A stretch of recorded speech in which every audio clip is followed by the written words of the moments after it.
గచ్చిబౌలి ఆంజనేయ నగర్ లో కూల్చివేత పనులు కొనసాగుతున్నాయి. కూలిన భవనం పక్కనే ఉన్న మరో 7 అంతస్తుల భవనాన్ని కూల్చేస్తున్నారు. భవనం కూలిపోయే ప్రమాదం ఉండడంతో హైడ్రా సిఎంసి సంయుక్తంగా తొలగింపు పనులు చేపట్టింది. పక్కనే ఉన్న భవనాలపై పడకుండా చర్యలు తీసుకుంటున్నారు.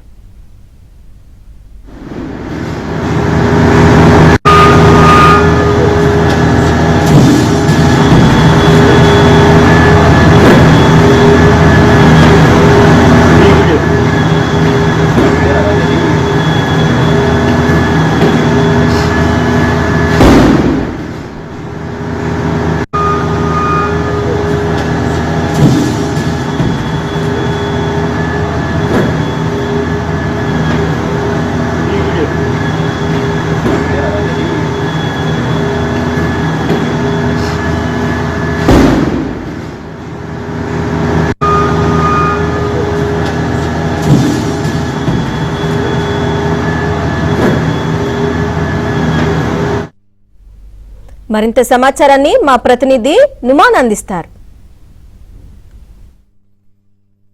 గచ్చిబౌలి అంజయ్య నగర్ లో హైడ్రా సిఎంసి సంయుక్త ఆపరేషన్ చేపడుతుంది. ఏదైతే కుప్పకూలినటువంటి 7 అంతస్తుల భవనం పక్కన ఉన్నటువంటి బిల్డింగ్ ఏదైతే ఉందో అది పూర్తిగా డ్యామేజ్ అయింది. సో ఈ నేపథ్యంలో ఆ 7 అంతస్తుల భవనాన్ని కూడా పూర్తిగా హైడ్రా అధికారులు నేలమట్టం చేస్తున్నటువంటి పరిస్థితి ఉంది. సో నాన్ స్టాప్ గా కూడా ఏదైతే ఇటు కూల్చివేతల ప్రక్రియ కొనసాగుతున్నటువంటి పరిస్థితి ఉంది. మరోవైపు పక్కనే ఉన్నటువంటి హాస్టల్స్ నిర్వాహకులను అదేవిధంగా ఇటు జనావాసాల మధ్య ఉన్నటువంటి వాళ్ళందరినీ కూడా ఖాళీ చేసినటువంటి పరిస్థితి ఉందని చెప్పొచ్చు. రైట్ లో ప్రస్తుతం మనం ఏబిఎన్ స్క్రీన్ లో కూడా చూడొచ్చు. ఏదైతే ఇటు బిల్డింగ్ డ్యామేజ్ అయినటువంటి వెనుక భాగంతో పాటు ముందు భాగంలో పూర్తిగా ఏదైతే ఇటు హైడ్రా టీమ్స్ ఏదైతే జాక్ క్రషర్ ద్వారా పూర్తిగా ఏదైతే తొలగింపు ప్రక్రియ చేపడుతున్నటువంటి పరిస్థితి. ముందస్తుగా ఇప్పుడే పక్కనే ఉన్నటువంటి వైట్ ఫీల్డ్ అపార్ట్మెంట్ వాసులను కూడా పూర్తిగా ఖాళీ చేయించారు. సో భవనాల మధ్య గ్యాప్ లేకపోవడంతో ఇటు బిల్డింగ్ తొలగింపు కూడా కష్టతరంగా మారినటువంటి పరిస్థితి ఉందని చెప్పవచ్చు. సో చుట్టుపక్కల బిల్డింగ్లకు దెబ్బ తగలకుండా ఏదైతే ఇంజనీరింగ్ అధికారుల పర్యవేక్షణలో పూర్తిగా జాగ్రత్త చర్యలు తీసుకుంటున్నటువంటి పరిస్థితి. మరోవైపు ఏదైతే 50 గజాల్లోనే దాదాపు 7 అంతస్తులు 8 అంతస్తులు ఇష్టానుసారంగా ఏదైతే ఇటు భవనాలు చేపడుతున్నటువంటి పరిస్థితి కూడా ఇక్కడ కనిపిస్తుందని చెప్పొచ్చు.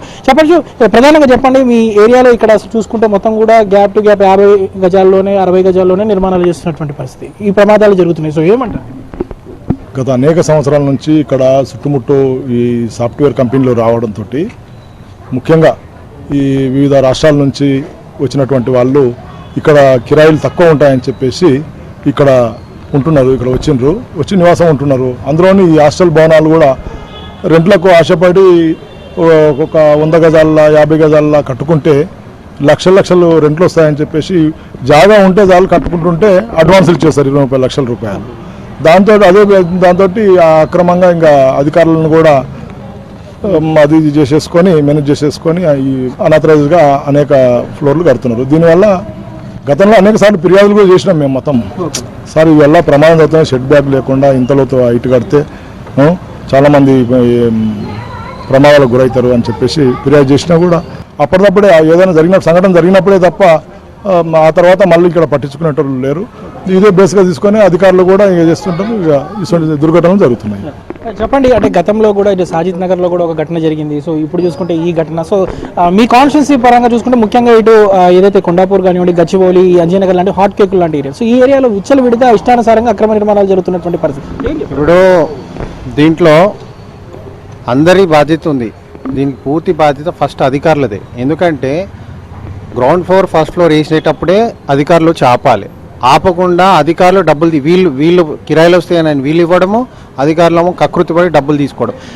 5 ఫ్లోర్లు 6 ఫ్లోర్లు 7 ఫ్లోర్లు వేసే వరకు 50 గజాల్లో 7 ఫ్లోర్లు వేసే వరకు అది టింట్ అయిపోయి పడిపోయింది. ఇది ఇప్పుడు ఒక్కటే దగ్గర కాదు, ఇది ప్రతి అజయ్ నగర్, సిద్దిక్ నగర్, ఇలా Ayyappa society, Gurukul trust, Gokul plots అన్నీ కూడా కాంక్రీట్ జంగల్ కింద తయారైపోయినాయి ఈ 10 సంవత్సరాలలో. ఇక్కడ ఉన్నటువంటి అధికార ఎమ్మెల్యే ఎంతసేపు అధికార పార్టీలో ఉండాలని ఆలోచిస్తాడు. మరి ఈరోజు పరిస్థితి ఇలా ఏమాత్రం దీని పూర్తి బాధ్యత అధికార ఎమ్మెల్యేది కూడా ఉందని చెప్పి నేను తెలియజేస్తాను. దాంతోపాటు ఇక్కడ ఉన్నటువంటి కార్పొరేటర్లు, వాళ్ళ అనుచరులు, ఇప్పుడు వాళ్ళ అనుచరులే సాదిక్ అని వాళ్ళ అనుచరులు, ఎమ్మెల్యే గారు అనుచరుడే కట్టింది. వీళ్ళ ప్రోత్సాహంతో ఇవన్నీ కూడా జరుగుతున్నాయి అని చెప్పి ఇలా పేద ప్రజల ప్రాణాలు పోతున్నాయి. ప్రతి 6 నెలలకు ఒక బిల్డింగ్ పడిపోతుంది, ప్రతి 6 నెలలకు ఒక ఫైర్ యాక్సిడెంట్ అవుతుంది. ఇవాళ ఫైర్ యాక్సిడెంట్ ఏదైనా అయితే కనీసం ఫైర్ ఇంజిన్ పోయే పరిస్థితిలో కూడా లేదు. సో దీంట్లో అందరు పాత్ర అని చెప్పి తెలియజేస్తున్నాం. దాదాపు ఈరోజు డే అండ్ నైట్ కూడా కొనసాగుతుంది. రేపటి వరకు ఈ భవనం తొలగింపు అంతా చేపడతామంటూ కూడా ఇప్పటికే ఇటు హైడ్రా అధికారులు చెప్తున్నటువంటి పరిస్థితి మనకు కనిపిస్తుంది చెప్పొచ్చు. విడుదల సుశాంత్, నుమాన్ ఏబిన్, ఆంధ్రజ్యోతి, హైదరాబాద్.